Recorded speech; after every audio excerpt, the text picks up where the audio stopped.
Bismillahirrahmanirrahim. Assalamualaikum warahmatullahi wabarakatuh. Alhamdulillahilladzi ja'ala fis sama'i buruja wa ja'ala fiha siraja wa qamaran munira wa huwa alladzi ja'ala al-laila wan nahara khilfatan liman arada an yadhakkara aw arada syukura. Asyhadu an la ilaha illallah wahdahu la syarika lahu wa asyhadu anna Muhammadan 'abduhu wa rasuluhu. Arsalahu Allah basyiran wa nadhira wa da'iyan ila Allah bi'iznihi wa sirajan munira. Subhanaka la ilma lana illa ma 'allamtana innaka antal alimul hakim. Rabbi shrah li sadri wa yassir li amri wahlul 'uqdatam min lisani yafqahu qawli. Allahumma 'allimna ma yanfa'una wanfa'na bima 'allamtana wa zidna 'ilma.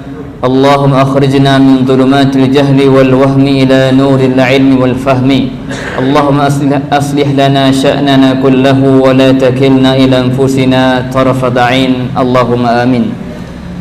Ahibati fillah, wafaqani Allah wa iyyakum.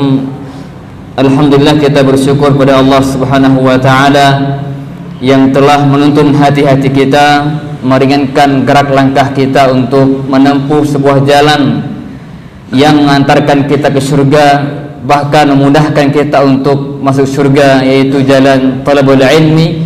Semoga Allah Subhanahu wa taala senantiasa merahmati, meridai dan memberkahi setiap waktu dan detik yang kita lalui, dan Allah curahkan kepada kita ilmu yang bermanfaat.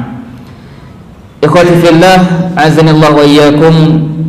Di pagi yang cerah ini, di hari yang penuh berkah ini, insyaallah ta'ala kita akan kembali bersama membahas ulang tentang sebuah hadis Nabi sallallahu alaihi wasallam yang mungkin sudah sangat familiar di telinga-telinga kita semuanya, dan bahkan mungkin banyak di antara kita yang sudah menghafalnya dengan baik. Namun tidak salahnya kalau kita kembali ulang untuk berusaha mengambil manfaat-manfaat, faidah-faidah dari apa yang disabdakan Nabi sallallahu alaihi wasallam. Al-Imam Muslim rahimahullahu taala mengeluarkan dalam kitab sahihnya dari sahabat Abu Hurairah radhiyallahu anhu, beliau berkata, qala Nabi sallallahu alaihi wasallam, al-mu'minul qawiyyu khairun wa ahabbu ila Allah minal mu'minid dha'if wa fi kullin khairun. Ihris ala ma yanfa'uk wasta'in billah wa la ta'jaz aw wa la ta'jiz, wa in asabaka shay'un fala taqul law anni fa'altu kana kadha wa kadha, walakin qul qadarullahi wa ma syaa fa'al fa inna law taftahu amana syaitan.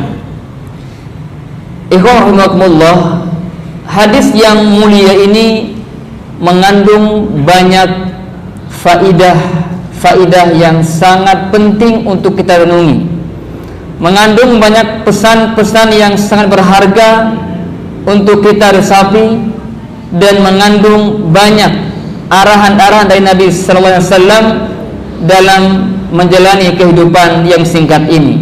Oleh karena itu saya berharap kepada ikhwas sekalian untuk perhatian, menyimak, tidak ada yang asyik dengan handphonenya, karena waktu hanya sebentar. Jangan sampai waktu yang singkat ini malah kita bagi waktu dengan handphone. Fokus untuk menyimak. Semoga Allah beri kita taufik untuk mendapat manfaat dari yang disampaikan. An-Nabi sallallahu alaihi wasallam bersabda, al-mu'minul qawiyyu, orang mukmin yang kuat, khairun wa ahabbu ila Allah minal mu'minid dha'if. Orang mukmin yang kuat lebih baik dan lebih dicintai oleh Allah Azza wa Jalla daripada mukmin yang lemah. Al-quwwatu, kekuatan yang dimaksudkan oleh Nabi sallallahu alaihi wasallam adalah bukan kekuatan pada fisik, pada badan, tapi kekuatan yang dimaksud adalah kekuatan fil iman, kekuatan dalam keimanan, kekuatan dalam ketakwaan kepada Allah Subhanahu wa taala. Karena kuatnya fisik itu secara tabiat bukanlah sesuatu yang terpuji, bukan pula tercela. Tapi itu hanya sarana saja. Hanya saja nanti kekuatan fisik itu akan bermanfaat jika digunakan untuk kemaslahatan umat, untuk kebaikan, untuk ketakwaan, maka dia akan terpuji. Tapi secara zatnya kekuatan fisik tidak tercela, tidak terpuji. Sebagaimana halnya harta. Harta itu tidak terpuji, tidak tercela. Tapi jika harta itu digunakan untuk kemaslahatan dunia dan akhirat, maka harta itu akan sangat bernilai dan berharga. Oleh karena itu sekalian, bahwa kekuatan iman yang dimaksud dalam hadis ini hendaknya menjadi perhatian kita semuanya. Silahkan kita berupaya untuk melakukan hal-hal yang menguatkan fisik kita, mangga, silahkan, tidak ada larangan. Bahkan itu dianjurkan jika itu untuk kebaikan agama kita, kebaikan dakwah kita, kebaikan yang kita ingin capai. Tapi jangan pernah kita lupa bahwa kekuatan iman, kekuatan takwa itu harus lebih kita prioritaskan. Jika kita semangat untuk meningkatkan kekuatan fisik, maka harus lebih semangat untuk meningkatkan kekuatan iman. Kenapa kita perlu perhatikan masalah iman? Karena kata para ulama, iman yang kuat itu akan melahirkan ketaatan kepada Allah Subhanahu wa taala. Iman yang kuat akan memudahkan seorang hamba untuk dekat dengan Allah Subhanahu wa taala. Iman yang kuat akan mendorong seorang hamba untuk melakukan perintah Allah dan meninggalkan larangannya. Oleh karena itu, ikhwas sekalian, salah satu faedah besar dari hadis ini bahwa keimanan seseorang itu berbeda-beda levelnya. Semakin tinggi iman seorang, semakin kuat, maka semakin baik dan semakin dicintai oleh Allah Subhanahu wa taala. Oleh karena itu, ikhwas sekalian, para ulama menjelaskan bahwa orang-orang beriman itu ada 3 level keimanannya. Dan semakin level imannya semakin tinggi, maka semakin dicintai dan semakin baik di sisi Allah Subhanahu wa taala. Allah berfirman dalam surat Fatir, "Tsumma awrasna al-kitaba alladziina istafaina min 'ibadina faminhum zalimun li nafsihi wa minhum muqtasid wa minhum sabiqun bil khairati bi idznillah dzalika huwal fadlul kabir." Kemudian kami wariskan Al-Qur'an, kitab, kepada hamba-hamba pilihan kami, yaitu umat Muhammad sallallahu alaihi wasallam. Lalu Allah jelaskan di antara umat Muhammad itu umat Muhammad itu terbagi 3 golongan. Faminhum zalimun li nafsihi. Di antara mereka ada yang menzalimi diri mereka sendiri. Kata para ulama di antara Ibnu Katsir rahimahullah taala, mereka itu orang yang meninggalkan sebagian kewajiban dan melakukan sebagian yang diharamkan. Itu zalim li nafsi. Dan mereka umat Muhammad sallallahu alaihi wasallam. Wa minhum muqtasid, dan yang kedua pertengahan. Manhum, siapa mereka? Mereka orang-orang yang melakukan hal yang wajib, meninggalkan hal yang haram, tapi terkadang masih meninggalkan hal-hal yang sunnah. Ini level yang kedua, lebih baik, lebih utama daripada yang pertama. Dan yang ketiga, wa minhum sabiqun bil khairati bi idznillah. Mereka itu yang berlomba, yang dahulu dalam kebaikan. Mereka itu orang-orang yang melakukan yang wajib, melakukan yang sunnah, meninggalkan yang haram, meninggalkan yang makruh. Ini level yang sangat tinggi. Mereka tidak hanya mencukupkan melakukan yang wajib-wajib saja, tapi mereka berjuang dan berlomba berusaha untuk melakukan hal yang sunnah. Mereka tidak hanya meninggalkan yang haram-haram saja, tapi mereka pun berjuang untuk meninggalkan yang makruh-makruh. Ini level yang tertinggi. Maka semakin tinggi level keimanan seorang, maka semakin tinggi cinta Allah pada mereka. Maka perjuangan kita, ikhwas sekalian, dalam kehidupan dunia ini di antara 3 ini. Kalau kita sekarang merasakan masih di level zalimul li nafsi, maka berjuang, istihad, sungguh-sungguh naik ke level berikutnya. Muqtasid itu paling minimal. Ini level aman. Kalau kita sudah menjaga kewajiban, meninggalkan yang haram, maka itu aman. Sudah aman, tidak lagi terancam neraka. Tapi kalau yang pertama masih terancam. Tapi kita jangan pernah merasa cukup. Alhamdulillah, kewajiban saya laksanakan, yang haram saya tinggalkan. Masih ada kesempatan untuk naik level lagi. Mari kita berjuang naik level akhirat, bukan hanya naik level di dunia. Kita berjuang bagaimana kalau kita sudah terbiasa dengan yang wajib, meninggalkan yang haram, maka berjuang untuk melakukan yang sunnah-sunnah. Ini level iman yang tertinggi. Artinya semakin tinggi level iman kita, maka semakin Allah cintai.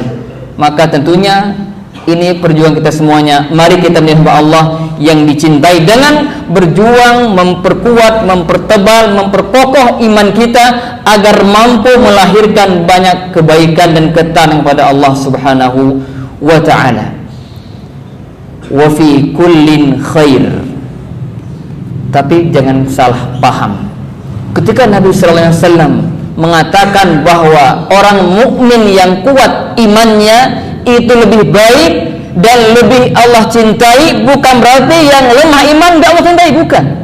Maka dipertegas wa fi kullin khairun, bagi setiap mereka itu baik yang kuat imannya maupun yang lemah imannya sama-sama dalam kebaikan. Kenapa? Karena orang beriman. Orang yang lemah imannya meskipun dia bermaksiat jauh lebih baik daripada orang kafir. Karena iman itu adalah sumber kebaikan. Sebaik apapun untuk orang berbuat baik pada manusia, kalau dia tidak beriman, tetap aja dia orang yang paling buruk, syarrul bariyah. Tapi orang beriman, meskipun dia banyak maksiat, tetap dia masih dikatakan orang baik, dalam arti imannya kurang, tapi dia masih baik jika dibandingkan dengan orang kafir. Wa fi kullin khair. Potongan hadis ini bisa kita petik beberapa faidah. Yang pertama, penetapan bagi Allah sifat al-mahabbah. Allah mencintai. Kama yaliqu bi jalali, sesuai dengan keagungan dan kebesaran Allah Subhanahu wa taala. Yang kedua, iman seorang hamba itu bertingkat-tingkat. Ada yang rendah, ada yang sedang, ada yang tinggi. Dan yang ketiga, setiap orang yang beriman itu berada dalam kebaikan, hanya saja membutuhkan perjuangan untuk naik level berikutnya. Kemudian Nabi sallallahu alaihi wasallam memberikan beberapa pesan berharga untuk kita semuanya yang menginginkan kebahagiaan dunia dan akhirat. Apa pesannya? Ihris ala ma yanfa'uk. Bersemangatlah engkau untuk melakukan, untuk meraih, menggapai hal-hal yang bermanfaat. Jadi Nabi perintahkan kita untuk semangat, sungguh-sungguh untuk melakukan hal-hal yang bermanfaat untukmu.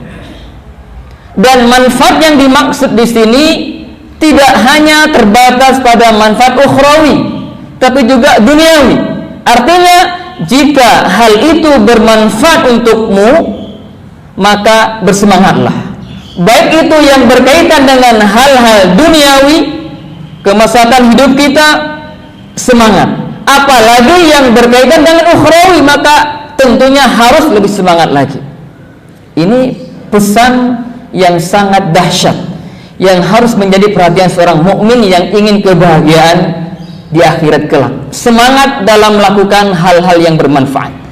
Kata Syekh Utsaimin, apa yang dilakukan oleh manusia itu ada 3 macam. Yang bermanfaat, yang mudarat, yang berbahaya, dan yang ketiga tidak ada manfaat, tidak pula bahaya. Maka yang diperintahkan adalah melakukan yang bermanfaat. Yang berbahaya diperintahkan ditinggalkan. Yang tidak ada manfaatnya tidak dilarang, tidak juga dianjurkan untuk semangat. Tapi yang tidak ada manfaat secara hukum asal, mubah, maka itu bisa naik level jika digunakan untuk hal yang baik. Kita misalnya olahraga, secara asasi itu mubah, tapi ketika kita niatkan untuk hal-hal akhirat, untuk kemaslahatan, itu akan bernilai kebaikan, dan itu dianjurkan juga akhirnya. Maka poinnya adalah ihris ala ma yanfa'uk, bersemangatlah untuk hal-hal yang bermanfaat. Imam As-Sa'di rahimahullah ta'ala mengatakan ketika beliau mensyarah hadis ini, manfaat fiddin atau yang berkaitan dengan agama itu kembali pada dua hal. Yang pertama al-ilmun nafi', yang kedua al-amalus salih. Manfaat yang berkaitan dengan agama dan akhirat kembali ke dua hal. Yang pertama ilmu yang bermanfaat, dan yang kedua amal soleh. Dia mengatakan ilmu yang bermanfaat itulah ilmu yang dapat mewarisi atau melahirkan ketundukan, ketakutan kepada Allah Subhanahu wa ta'ala. Ilmu yang membuat seorang hamba semakin takut, semakin dekat kepada Allah Subhanahu wa ta'ala. Itu ilmu yang bermanfaat. Adapun ilmu yang membuat seorang itu sombong dengan ilmunya, semakin tinggi, semakin gak tahu diri, merendahkan orang lain, maka itu bukanlah ilmu yang bermanfaat. Dan yang kedua, al-amal saleh. Kata beliau, amal saleh mencakup dua hal, yaitu mendekatkan diri kepada Allah dengan melakukan yang wajib dan yang sunnah. Dan yang kedua, mendekatkan diri kepada Allah dengan meninggalkan yang haram dan juga yang makruh. Ini dua-duanya ibadah. Seorang mukmin dituntut untuk melakukan perintah Allah dan meninggalkan larangannya. Ihris ala ma yanfa'uk, perintah untuk semangat, bersungguh-sungguh dalam melakukan hal-hal yang bermanfaat, baik manfaatnya duniawi apalagi ukhrawi. Kemudian dia mengatakan wasta'in billah, dan minta tolonglah kepada Allah. Ikhwas sekalian, kita tidak boleh lupa, kita itu manusia yang memiliki banyak keterbatasan, banyak kelemahan sana sini. Maka Nabi sallallahu alaihi wasallam yang sangat sayang pada umatnya memberikan satu pesan untuk kita agar dalam kita berupaya, bersemangat itu jangan sampai kita lupa bahwa kita hamba yang lemah. Jangan sampai kita lupa kita butuh kepada Allah Subhanahu wa ta'ala. Maka Nabi bisa katakan wasta'in billah, silakan semangat, tapi jangan lupa tetap minta pertolongan kepada Allah Subhanahu wa ta'ala. Apapun yang kita kerjakan, baik itu yang berkaitan dengan duniawi maupun ukhrawi, jangan lupa ista'in billah. Maka Nabi sallallahu alaihi wasallam pernah berwasiat kepada seorang sahabatnya, yaitu Mu'adz bin Jabal radhiyallahu anhu. Beliau mengatakan, ya Mu'adz, inni uhibbuka fillah. Wahai Mu'adz, saya mencintaimu karena Allah. Bayangkan kita seorang sahabat mendapatkan pernyataan luar biasa dari seorang Nabi sallallahu alaihi wasallam. Sungguh bahagia. Ini untuk menarik perhatian sang mad'u. Ya Mu'adz, saya mencintaimu karena Allah. Baru Nabi sampaikan pesan, la tada'anna dubura kulli salatin an taqula Allahumma a'inni ala dzikrika wa syukrika wa husni ibadati. Wahai Mu'adz, jangan kau tinggalkan di setiap akhir salatmu untuk membacakan doa, ya Allah, tolonglah aku dalam berzikir kepadamu, dalam mensyukuri nikmatmu, dan dalam beribadah kepadamu. Ini Nabi langsung pesankan kepada sahabatnya yang mulia, dan juga berlaku untuk kita semuanya, agar kita senantiasa memohon pertolongan kepada Allah Subhanahu wa ta'ala dalam setiap aktivitas kita, baik aktivitas duniawi maupun ukhrawi. Maka jangan sampai kita terkecoh dengan semangat kita, kekuatan kita, akhirnya kita lupa sama Allah Subhanahu wa ta'ala. Maka hendaknya seorang mukmin ingat akan kelemahan dirinya, apalagi Allah telah menegaskan bahwa semua manusia itu adalah fakir, membutuhkan Allah Subhanahu wa ta'ala. Ya ayyuhan nas antumul fuqara'u ila Allah. Wahai manusia, siapapun dia, mau yang kaya, yang miskin, yang kuat, yang lemah, ya, yang punya jabatan, yang enggak punya jabatan, siapapun itu manusia, jangan lupa antumul fuqara'u ila Allah. Kalian itu fakir, membutuhkan Allah Subhanahu wa ta'ala. Meskipun banyak duit, iya. Coba kita renungkan sekali-sekali, ya. Siapa yang berikan kita mata yang bisa melihat ini? Siapa? Mana suaranya? Siapa? Allah. Siapa yang membuat jantung kita berdetak setiap detiknya? Siapa yang membuat nafas kita begitu mudah kita dapatkan? Allah, semua Allah. Sebanyak apapun harta yang kita miliki, tetap kita hamba yang fakir, yang butuh kepada Allah setiap detiknya. Maka jangan sampai kita merasa hebat karena kita banyak harta. Jangan sampai kita merasa hebat karena kita punya jabatan yang tinggi. Lah, semua itu karunia Allah, semua itu pemberian Allah. Kita butuh kepada Allah. Kalau Allah kehendaki saat ini kita dimatikan, kita bisa mati. Maka jangan pernah kita lupa bahwa kita antumul fuqara ilallah wa wallahu huwal ghaniyul hamid, dan Allah maha kaya, tidak butuh kepada siapa-siapa. Toh kalaupun kita tidak berbuat ibadah kepada Allah, tidak tunduk kepada Allah, tetap Allah kita yang merugi. Ini menunjukkan bahwa Allah maha kaya, Allah enggak butuh kepada siapapun juga. Allah maha kaya lagi maha terpuji. Ihris ala ma yanfa'uk wasta'in billah wala ta'jaz atau wala ta'jiz. Jangan lemah, jangan malas maksudnya. Kalau kita sudah tahu ini satu aktivitas perbuatan yang bermanfaat, maka semangat minta tolong sama Allah dan jangan malas. Kerahkan kemampuan kita untuk melakukan hal yang bermanfaat itu.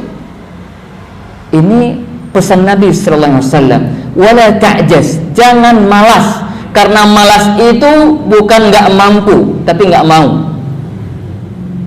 Bedakan antara lemah, al-ajiz, dengan al-kasal. Al-ajiz tidak punya kemampuan, lemah. Adapun kasal enggak punya kemauan, dia mampu tapi enggak mau. Itu malas namanya. Maka dua hal ini yang perlu kita berlindung darinya. Maka Nabi ajarkan, Allahumma inni a'udzubika minal ajzi wal kasali. Ya Allah, aku berlindung kepadamu dari kelemahan dan kemalasan. Jadi malas itu penyakit, ikhwas sekalian. Tapi obatnya enggak jauh di apotek, ya. Obatnya itu pertama minta tolong sama Allah Subhanahu wa taala agar Allah hilangkan sikap malas itu. Yang kedua, paksakan diri kita untuk sungguh-sungguh. Itu obatnya. Makanya disebutkan dalam sebuah bait, fama ab'adal khaira anhil kasal. Sungguh banyak kebaikan yang hilang dari orang yang malas. Pemalas itu banyak kehilangan kebaikan. Maka hadis ini memberikan kepada kita pesan yang sangat baik, yang sangat luar biasa. Hendaknya kita bersemangat dan kita meminta pertolongan kepada Allah dan jangan malas. Selama itu yang bermanfaat, maka seriusi, maksimalkan, ya, jangan sampai kita bermalas-malasan. Ini 3 poin penting yang Nabi wasiatkan untuk kita agar kita melakukannya. Ihris ala ma yanfa'uk wasta'in billah wala ta'jaz. Artinya seorang hamba ketika melakukan suatu perbuatan, suatu amal, aktivitas, maksimal minta tolong Allah, sudah kemudian tawakal ala Allah. Hasilnya serahnya pada Allah. Maka berikutnya Nabi kasih beberapa tips agar bagaimana ketika kita sudah maksimal dalam berupaya sungguh-sungguh namun ternyata hasilnya tidak sesuai harapan. Bagaimana sikap kita? Nabi sebutkan, lau asabaka syai'un fala taqul law anni fa'altu kana kadza wa kadza. Setelah kita berusaha memohon pertolongan kepada Allah, kita tawakal kepadanya, tapi ternyata terjadi sesuatu yang tidak kita sukai, yang tidak kita inginkan, yang tidak sesuai harapan kita, maka Nabi katakan fala taqul, maka jangan katakan seandainya saya melakukan ini tentu enggak begini. Coba kalau saya tadi enggak begini. Lah. Jangan katakan demikian. Tapi katakan walakin qul ma syaa qadarullah wa ma syaa fa'al. Ini sudah menjadi takdir Allah, ketentuan Allah, dan apa yang telah Allah takdirkan itu pasti terjadi. Ini kita nggak punya apa-apa di sini. Kita bisa berusaha itu 1, 2, 3 bisa bersungguh-sungguh minta pertolongan, kemudian jangan malas, semangat, tawakal. Setelah itu apapun yang terjadi maka taslim, serahkan pada Allah Subhanahu wa taala. Begitu seorang mukmin, seorang muslim tunduk dan patuh kepada setiap yang menjadi ketentuan Allah Subhanahu wa taala, baik itu disukainya ataupun tidak disukainya. Kenapa? Karena memang kalau itu terjadi itu pasti sudah takdir Allah. Bukan karena siapa-siapa, bukan, Allah takdirkan demikian. Makanya nggak perlu ketika ada masalah kita saling menyalahkan, nggak perlu. Tinggal kita evaluasi ke depan lebih baik lagi. Sudah terjadi. Kita ambil pelajaran yang sudah terjadi, semua ke depan lebih baik. Tapi jangan sampai kita masuk kemana-mana. Kalau ini semua membuka pintu syaitan. Fa inna law taftahu amal syaitan, membuat syaitan itu semakin mudah untuk menggoda. Iya, memang begitu. Kamu itu enggak gini, syaitan masuk, akhirnya kita kemana? Akhirnya buruk sangka sama Allah. Akhirnya kita tidak bisa bersabar dalam menghadapi semua. Akhirnya syaitan pun masuk. Ikhwan, ingat, apapun musibah atau takdir tidak baik yang menimpa kita, maka ingat itu sudah menjadi takdir Allah Subhanahu wa taala. Tidak ada seorang pun yang mampu menghalanginya jika sudah Allah takdirkan, apapun itu bentuknya. Antum pernah dengar mungkin Nabi sallallahu alaihi wasallam sebuah hadis hadis kursi ya, wa'lam anna al-ummata law istama'at ala an yanfa'uka bi syai'in la yanfa'uka illa bi syai'in qad kataballahu lak. Ketahuilah wahai manusia, seandainya umat ini berkumpul untuk mendatangkan manfaat untuk dirimu, sedikit manfaat untuk dirimu, maka mereka tidak akan mampu mendatangkannya kecuali apa yang telah Allah takdirkan untuknya. Kalau misalnya ada orang ingin menghadirkan manfaat untuk kita dan manfaat itu ternyata tidak Allah takdirkan, maka tidak akan sampai kepada kita. Tapi kalau sudah Allah takdirkan, maka Allah akan mudahkan jalan untuk sampai kepada kita. Dan sebaliknya, walau ijtama'u ala an yadurruka bi syai'in la yadurruka illa bi syai'in qad kataballahu 'alaik. Dan seandainya umat semuanya berkumpul untuk membahayakan dirimu, maka hal itu tidak akan sedikit membahayakan dirimu kecuali apa yang telah Allah takdirkan untukmu. Jika telah tertulis di Lauhul Mahfuz engkau akan mendapatkan musibah ini, pasti akan terkena. Tidak ada yang menghalanginya. Jika Allah takdirkan engkau akan dapat kebaikan tertentu, pasti akan datang, tidak ada seorang pun yang dapat menghalangnya. Ini keyakinan seorang mukmin terhadap takdir Allah Subhanahu wa taala. Allah berfirman di surat Al-Hadid ayat 22, "Ma asaba min musibatin fil ardi wala fi anfusikum illa fi kitabim min qabli an nabra'aha. Inna dzalika 'ala Allah yasir." Tidak ada satu musibah pun yang menimpa, yang terjadi di muka bumi ini, apapun itu musibah yang terjadi, kekeringan, ya, banjir, gempa, apapun bentuk musibah itu, wala fi anfusikum, dan tidak pula pada diri kalian, rasa sakit, ya, kehilangan, apapun itu bentuk musibah yang menimpa diri kita masing-masing, illa fi kitabin min qabli an nabra'aha, melainkan telah Allah catat di Lauhul Mahfuz sebelum kita ada, sebelum bumi ada, itu takdir telah tercatat semua. Luar biasa. Ini ilmu Allah Subhanahu wa taala yang wajib kita yakini. Artinya semua yang kita dapatkan hari ini dan hari seterusnya dan sudah berlalu, itu semua setelah Allah takdirkan. Maka kita hanya sebatas berjuang, berusaha sebatas kemampuan kita. Hasilnya serahkan kepada Allah Subhanahu wa taala. Jika kita dapatkan hasil yang sesuai harapan kita, alhamdulillah. Jika tidak, qadarullah wa ma syaa fa'al. Ini sudah takdir Allah, dan ingat, setiap takdir Allah itu pasti baik, walaupun terkadang zahirnya tidak baik. Maka ada ucapan seorang ulama mengatakan bahwa al-khairatu fi makhtarahullah, yang terbaik itu ada pada pilihan Allah. Bisa jadi kita sakit, kita saya pribadi nggak suka sakit, tapi bisa itu ada kebaikan di balik sakit kita itu.